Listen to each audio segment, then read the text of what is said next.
Hi students, this is Raminder on the YouTube channel Raminder Maths Hub. Today I am going to solve the fourth question of exercise number 3.7. The question 4 is, the students of a class are made to stand in rows. If 3 students are extra in a row, there would be 1 row less. If 3 students are less in a row, there would be 2 rows more.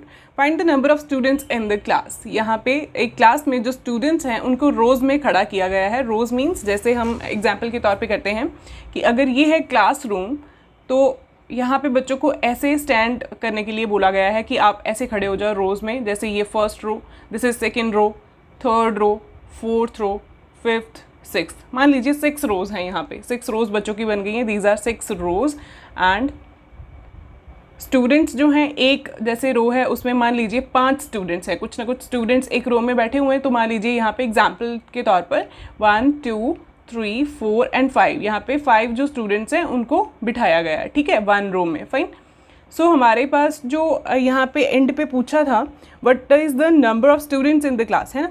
Students हैं कितने class में, तो हम definitely अगर देखें तो अगर एक रो में 5 स्टूडेंट्स हैं, ये जो फर्स्ट रो है इसमें 5 स्टूडेंट्स हैं, फिर इसमें भी 5 स्टूडेंट्स हैं, यहाँ पे फिर से 5 स्टूडेंट्स हैं, है ना. तो यहाँ पे फिर से सारी जो ये 6 की 6 रोज़ हैं इसमें अगर 5 स्टूडेंट्स बैठे हुए हैं तो टोटल नंबर ऑफ स्टूडेंट्स कितने हो गए. 5 + 5 10, 10 + 5 15, 15 + 5 20, 20 + 5 25, देन +5 अगेन 30. तो ये आ गया 5 × 6 दैट इज़ 30 स्टूडेंट्स. ऐसे ही होगा ना, हमने ऐड किया तो हम मल्टीप्लाई भी तो कर सकते थे.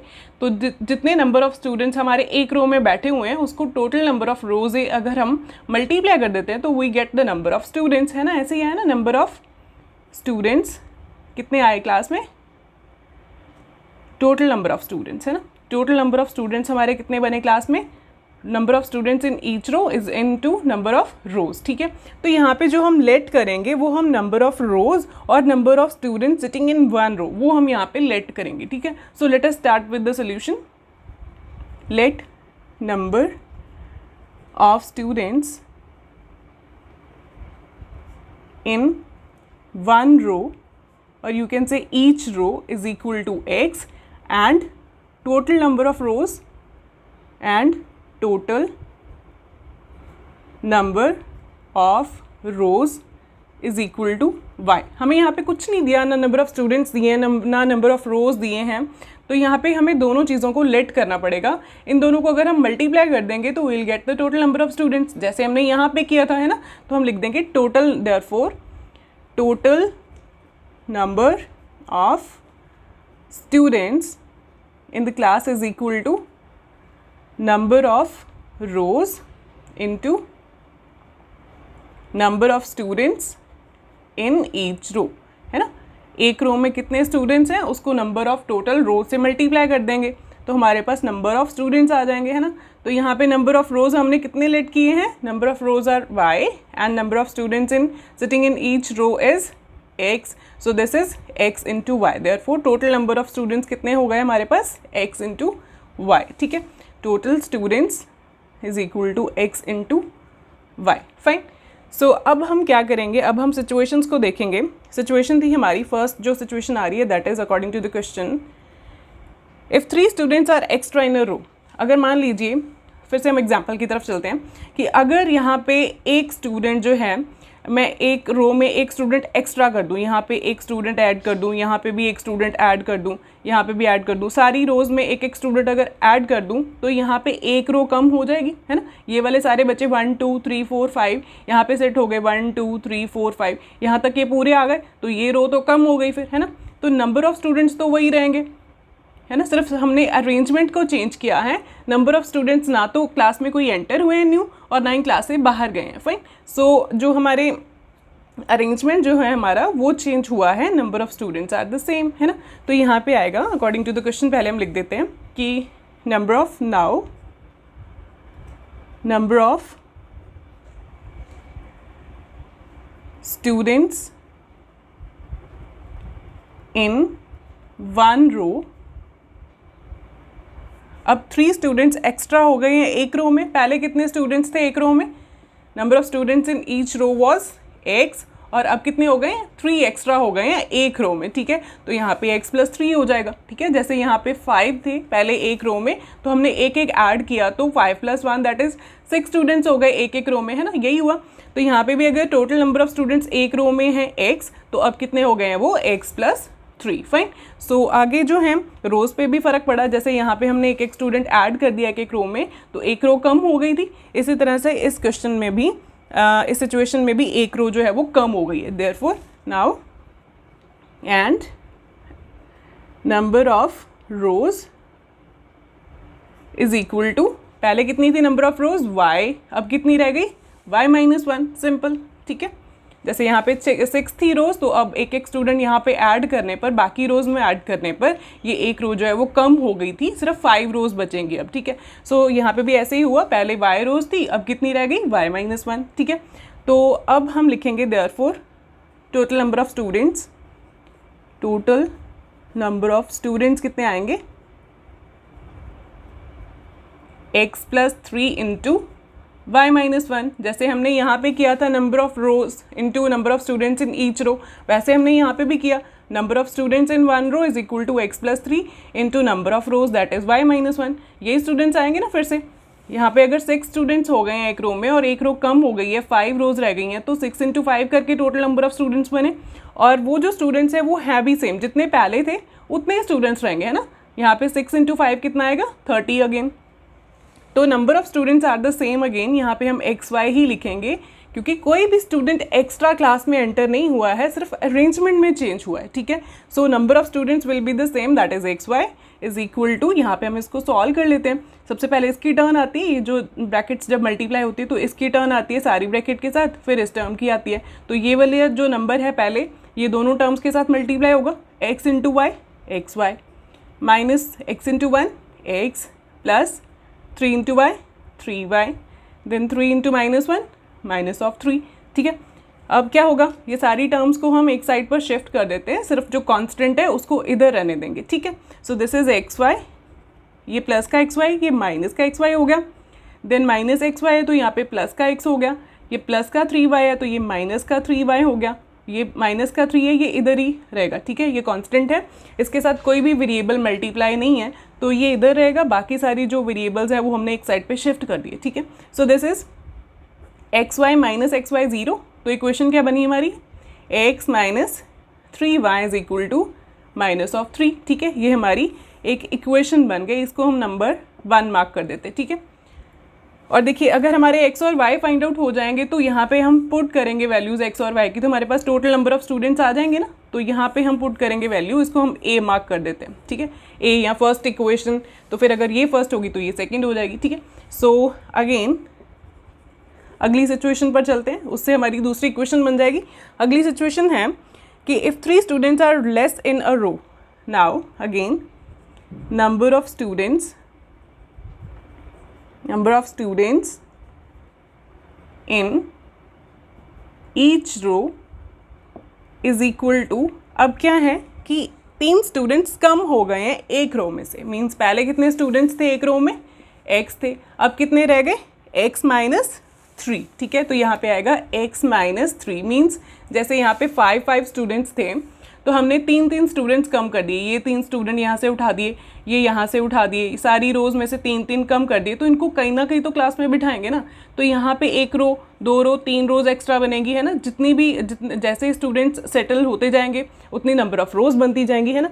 तो अगर स्टूडेंट्स एक रो में से कम हो रहे हैं तो रोज़ को बढ़ना पड़ेगा, ठीक है। अगर यहाँ पे 5 स्टूडेंट्स एक रो में थे और अब 2 स्टूडेंट्स बैठेंगे तो ये जो 3 बच्चे हैं इनको पीछे और रोज़ बनानी पड़ेंगी और बैठना पड़ेगा, ठीक है।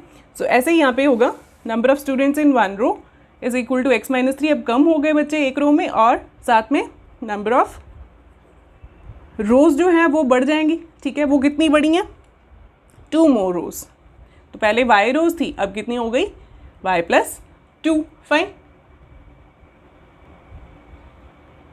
तो फिर से अब जो नंबर ऑफ स्टूडेंट्स है वो कितने आ जाएंगे, total number of students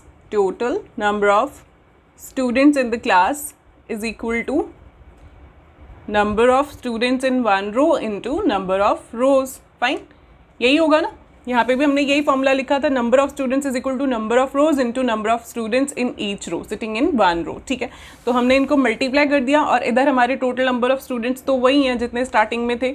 hair यहाँ पे हम लिख देंगे एक्स वाई, ठीक है, इज इक्वल टू, यहाँ पे फिर से मल्टीप्लीकेशन होगी, x into y that is x y, then x into two that is 2x। पहले हम फर्स्ट टर्म को सारी टर्म्स के साथ मल्टीप्लाई कर देते हैं दूसरी ब्रैकेट की, और बाद में दूसरी टर्म की बारी आती है।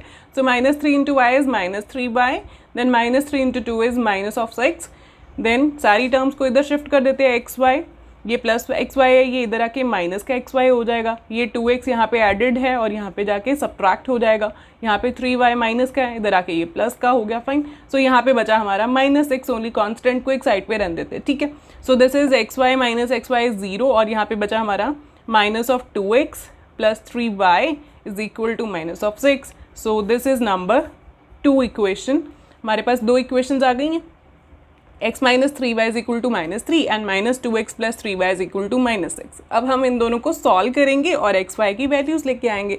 सो मैं यहाँ पे यूज़ करने वाली हूँ एलिमिनेशन मेथड, क्योंकि यहाँ से हमारा जो y वेरिएबल है वो मुझे क्लियर कट नज़र आ रहा है कि y का कोफिशिएंट यहाँ पे भी सेम है और यहाँ पे भी है, ठीक है। न्यूमेरिकली यहाँ पे भी 3 है और यहाँ पे भी 3 है, तो अगर हम एलिमिनेशन मेथड लगाते हैं तो ये कैंसिल हो जाएंगे और हमारा जो x वेरिएबल है उसका आंसर आ जाएगा, ठीक है। So using elimination method here, using elimination method, directly हम सॉल्व करें, solving equation number 1 and equation number 2, उन दोनों को सॉल्व कर देते हैं। Equation 1 was x minus 3y is equal to, I think -2 था यहाँ पे, -3, x minus 3y is equal to -3 and -2x plus 3y is equal to -6। x minus 3y is equal to -3 and then -2x plus 3y is equal to -6, ठीक है। ये देखिए यहाँ पे कुछ भी हमें चेंज करने की ज़रूरत नहीं है, क्योंकि ऑलरेडी जो y है उसके जो साइन हैं कोफिशिएंट के वो अपोजिट हैं, तो ये डायरेक्टली कटिंग हो गई, हमें किसी के भी साइन नहीं चेंज करने पड़ेंगे। So this is plus minus minus, then minus plus is minus, so 2 - 1 is 1, साथ में x और साथ में बड़े का साइन दैट इज़ माइनस, और यहाँ पे माइनस माइनस प्लस, और 6 + 3 इज़ 9 और साथ में बड़े का साइन दैट इज़ माइनस। अब दोनों साइड पे सिंगल सिंगल टर्म बचे, दोनों के साथ माइनस है तो दोनों कैंसिल हो गए माइनस, तो x हमारा कितना बचा 9, बिकॉज 1 × x इज़ x ना, तो यहाँ पे आ गया x इज़ इक्वल टू 9। तो हमारे पास जो x वेरिएबल है उसका आंसर आ गया। हम पुट कर देते वैल्यू, इसकी put value of x in equation number 1 और 2, जिसमें मर्जी पुट कर लीजिए, आपका आंसर आ जाएगा y का। सो यहाँ पे जैसे मैंने एलिमिनेशन यूज़ किया, आप कोई भी मेथड यूज़ कर सकते हो, क्रॉस मल्टीप्लिकेशन, सब्सटीट्यूशन, जो आपको ईजी लगता है वो आप यूज़ कर सकते हो, आपका सेम आंसर ही बनेगा, ठीक है, don't worry about that. So this is x minus 3y is equal to -3, ये फर्स्ट इक्वेशन थी, इसमें हम ये x की वैल्यू 9 पुट कर देते हैं, ये बन जाएगा 9 - 3y इज इक्वल टू -3। अब ये भी कांस्टेंट है, ये भी कांस्टेंट है, इसको उधर शिफ्ट करवा दें क्योंकि हमें y चाहिए सिर्फ यहाँ पे। -9, ये प्लस -3 प्लस का 9 है, इधर जाके ये माइनस का 9 हो गया। So I am getting here -3y is equal to -3 - 9 is minus plus, 9 + 3 is 12 and साथ में बड़े का sign that is minus. So यहाँ पे हमारा जो सिंगल सिंगल टर्म्स बच गए, फिर से दोनों के साथ माइनस है तो माइनस माइनस कैंसल्स आउट। सो हमारा y कितना आएगा, 3 और y क्या हो रहे हैं आपस में मल्टीप्लाई, क्योंकि इनके बीच में कोई साइन नहीं है। जब दो नंबर्स के बीच में कोई साइन नहीं दिखाई देता मीन्स वो मल्टीप्लाई होते हैं फिर, ठीक है। तो यहाँ पे अगर 3 इसके साथ मल्टीप्लाई हो रहा है तो उधर जाके क्या हो जाएगा, 12 के साथ divide. So this is 3 × 1 = 3, 3 × 4 = 12। So y is equal to 4। Therefore हमारे दोनों वेरिएबल्स के आंसर्स आ गए। देयरफॉर हम लिख देंगे therefore number of students, total number of students लिख दें। पहले student number of students in each row कितने बने हमारे, x that is 9 and number of rows is equal to y that is 4 and total number of students is, total number of students जो हमने first A equation mark की थी उसमें हम values put कर देते हैं x y की। सो this is x that is 9 and y that is 4, this is 9 × 4 36। Therefore there are total number of 36 students in the class, ठीक है। तो यहाँ पे ये क्वेश्चन ओवर होता है। अगर आपको कुछ डाउट्स हैं तो प्लीज़ कमेंट में लिख दीजिए और साथ मेरे चैनल को लाइक और सब्सक्राइब कर दीजिए, सो दैट आपको मेरी आने वाली वीडियोस टाइम पर मिलती रहें। Thank you so much students.